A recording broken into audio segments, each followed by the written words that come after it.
Saudara-saudari, marilah kita mendengarkan renungan dengan judul Salib Suci yang berdasarkan pada Injil Yohanes bab 3 ayat 14 dan 15. Dan sama seperti Musa meninggikan ular di padang gurun, demikian juga Anak Manusia harus ditinggikan, supaya setiap orang yang percaya kepadanya beroleh hidup yang kekal. Dalam nama Bapa dan Putra dan Roh Kudus. Amin. Saudara-saudari terkasih dalam nama Tuhan Yesus Kristus. Pada hari ini, Gereja Kudus merayakan pesta pemuliaan salib suci. Kita merayakan salib suci, dan dengan Sang tersalib kita dibangkitkan, meninggalkan bumi dan dosa, hingga kita memiliki apa yang di atas. Kalau tidak ada salib, Kristus tidak akan disalibkan. Kalau tidak ada salib, kehidupan tidak akan dipaku pada kayu.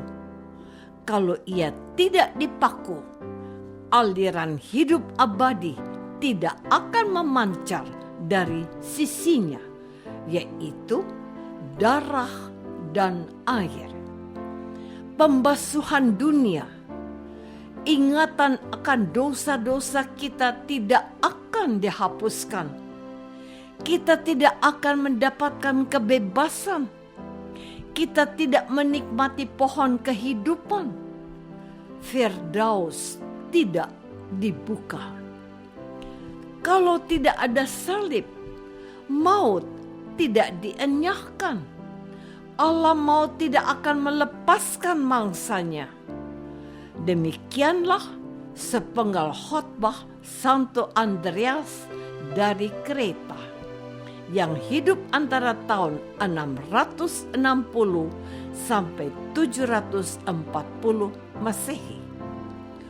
Uskup yang mula-mula adalah seorang rahib dan pertapa ini menegaskan bahwa oleh salib itu Yesus telah dimuliakan dan ditinggikan, sebab memang itulah yang difirmankannya. Muliakanlah aku, ya Bapa, dengan kemuliaan yang kumiliki bersama Engkau sebelum dunia ini dijadikan. Saudara-saudari terkasih, setiap kali kita masuk dalam gereja untuk berdoa atau merayakan perayaan Ekaristi, mata kita tertuju pada Yesus Kristus yang tersalib dan ditempatkan tepat di tengah-tengah gedung gereja, di belakang altar kudus. Hal yang sama sangat dianjurkan supaya di rumah-rumah orang-orang yang percaya ditempatkan salib Tuhan dalam ukuran yang lebih kecil, lebih dari sekedar ornamen kudus atau benda suci yang sering disebutkan sebagai sakramentali. Kita membiasakan diri dan dibiasakan oleh liturgi gereja, oleh kuasa mengajar gereja untuk mengawali aktivitas kerohanian kita. Doa pribadi, doa bersama, doa harian dan perayaan sakramental, khususnya Ekaristi Kudus dengan membuat tanda salib pada dahi, perut, bahu kiri dan kanan, seraya mengucapkan iman kita akan Allah Tritunggal yang Maha Kudus. Dalam nama Bapa dan Putra dan Roh Kudus. Itulah kebanggaan kita sebagai orang-orang percaya yang mengikuti Yesus Kristus yang tersalib. Rasul Santo Paulus berkata, "Tetapi aku sekali-kali tidak mau bermegah selain dalam salib Tuhan kita Yesus Kristus." Galatia bab 6 ayat 14. Saudara-saudari terkasih, hari ini di awal renungan kita saya kutipkan pewartaan Injil Yohanes. Dan sama seperti Musa meninggikan ular di padang gurun, demikian juga Anak Manusia harus ditinggikan, supaya setiap orang yang percaya kepadanya beroleh hidup yang kekal. Kesaksian penginjil Yohanes ini mencoba mengingatkan para pendengarnya akan ingatan ketika Nabi besar Musa menyelamatkan orang-orang Israel yang dipagut oleh ular, dan mereka tetap selamat dan hidup karena memandang patung ular tembaga yang ditinggikan oleh Musa. Bilangan bab 21 ayat 9. Oleh ingatan itu mereka sekarang harus memandang kepada Anak Manusia, yaitu Yesus yang ditinggikan di atas salib. Dan barang siapa yang percaya kepadanya akan memperoleh hidup yang kekal, dan maut tidak akan menguasai mereka lagi.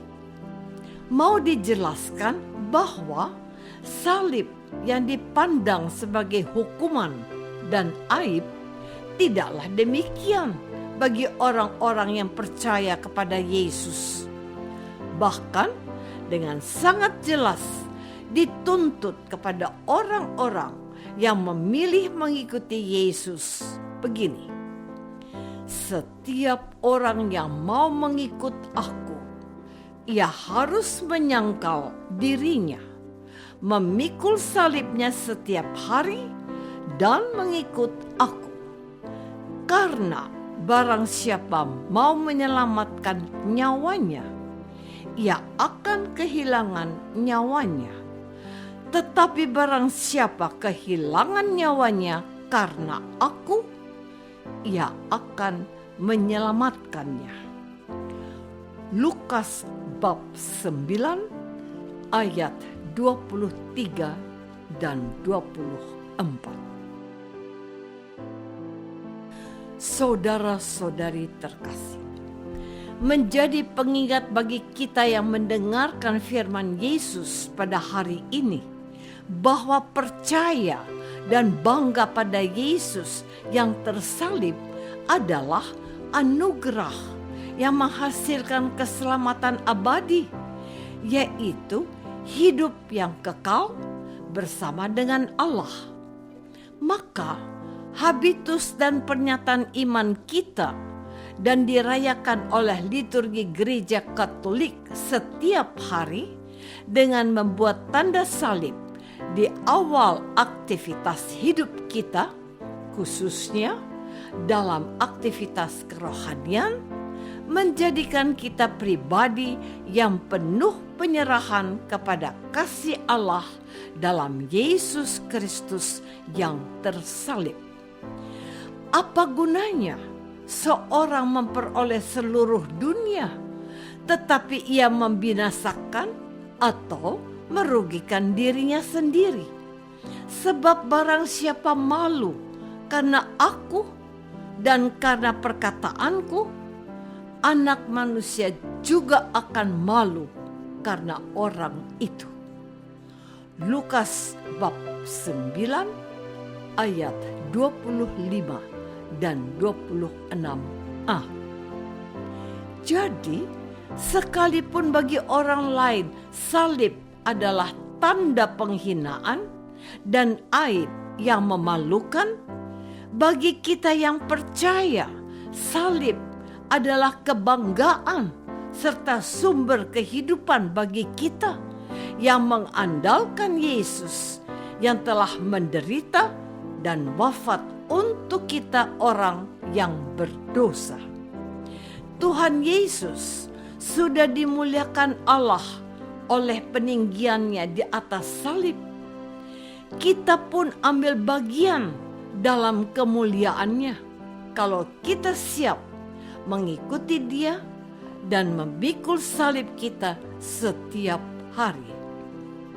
Setidaknya kita bangga pada salib Yesus dan penuh iman pada Allah yang menebus kita dalam Yesus Kristus.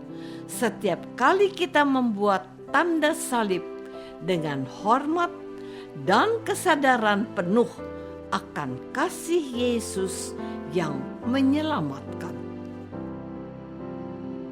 Apakah aku bangga dan sadar akan kasih Tuhan setiap kali membuat tanda salib? Marilah kita berdoa. Bapa yang Maha Baik, setiap kali kami membuat tanda salib, kami mengakui Engkau sebagai Allah yang mengutus Yesus dan memberi kami Roh Kudus-Mu agar kami beroleh hidup yang kekal. Terpujilah nama-Mu dalam Yesus Kristus, Tuhan kami. Amin.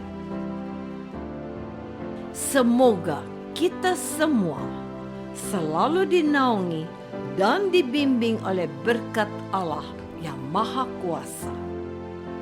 Dalam nama Bapa dan Putra dan Roh Kudus. Amin.